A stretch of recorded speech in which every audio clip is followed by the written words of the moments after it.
turmeric on my face. You would know why if you watched the other video. So as a little recap, last video I was showing about how cross-contamination with masks is like a real thing, and I interviewed Rebecca. We talked about that a little bit. So in today's episode, I am going to share a little story with you that I learned a lot from, and then we're going to look at the right and the wrong way of putting on masks and look at some of the myths and figure out what's true and what's false. Welcome back to the Cat Lab.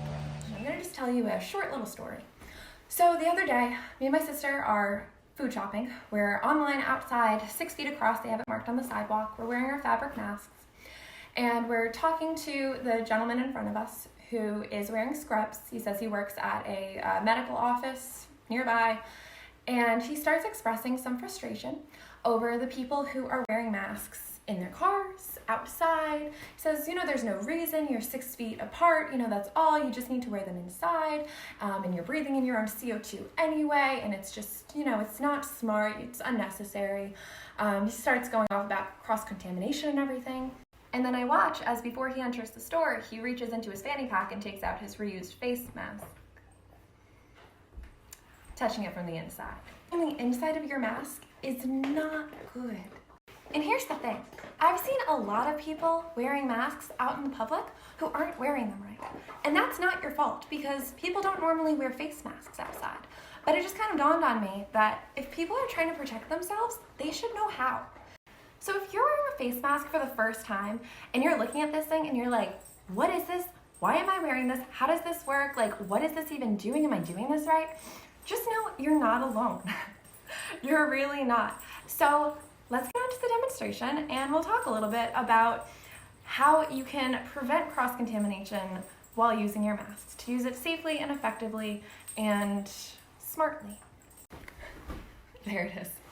So for this demonstration, I specifically made this mask for it. So the first thing that you need to know about masks is that there is an outside and an inside. So for this sake, the outside is black and the inside is white. White side, the inside, is the one that needs to stay clean. Why? Because this is the part that's touching your face, okay?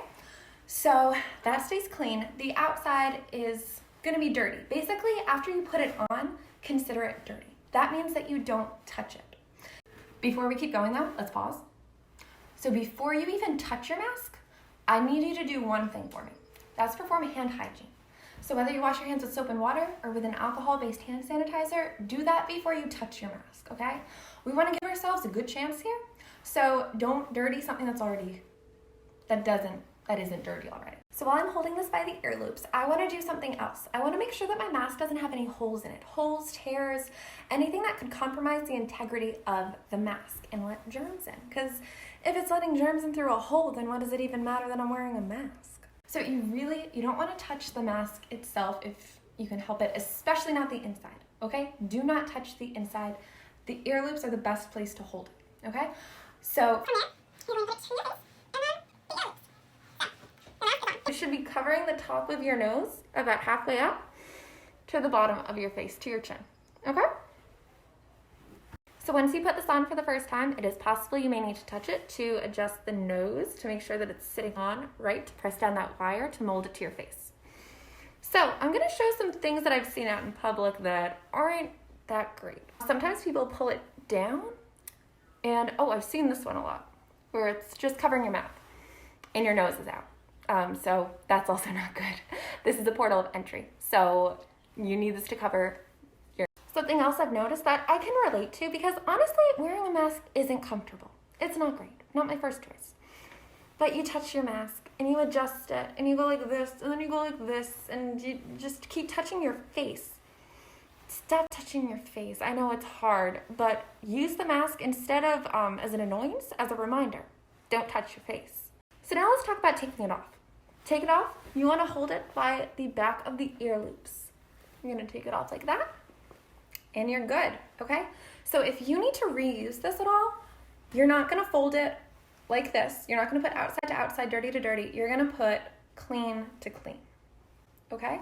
So I know there are some people who have to reuse their masks.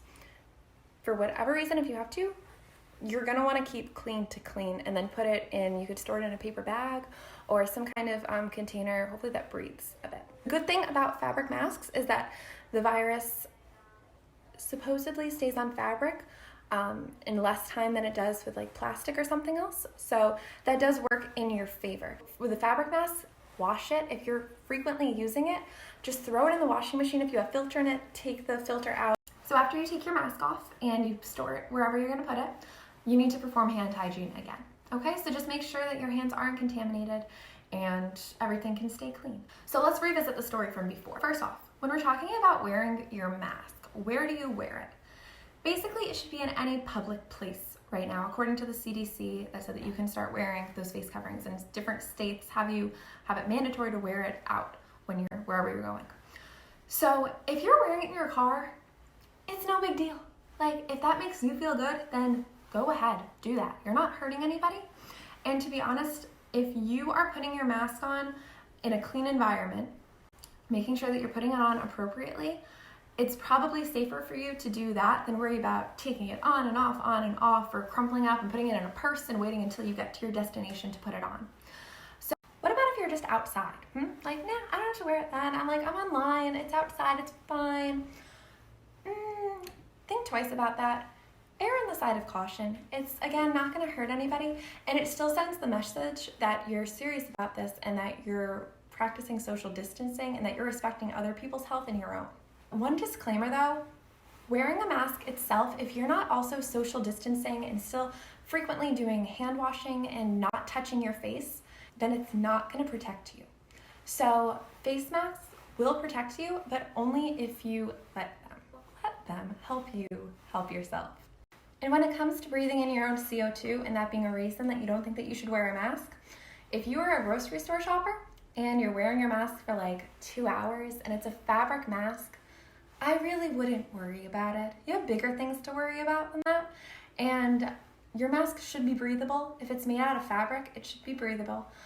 The filter, even if you have it, be careful about your filters. Make sure that those are breathable also, and definitely check what it's made out of, because some filters may have fiberglass in them. They may have other fibers that you could inhale that could be hazardous to your health. So be smart about that.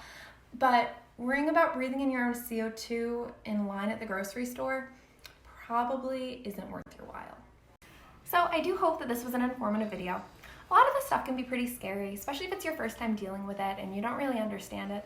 But we have so many different resources that we can go to find reliable information about these kind of things, or at least the most up-to-date information that we know. So use it.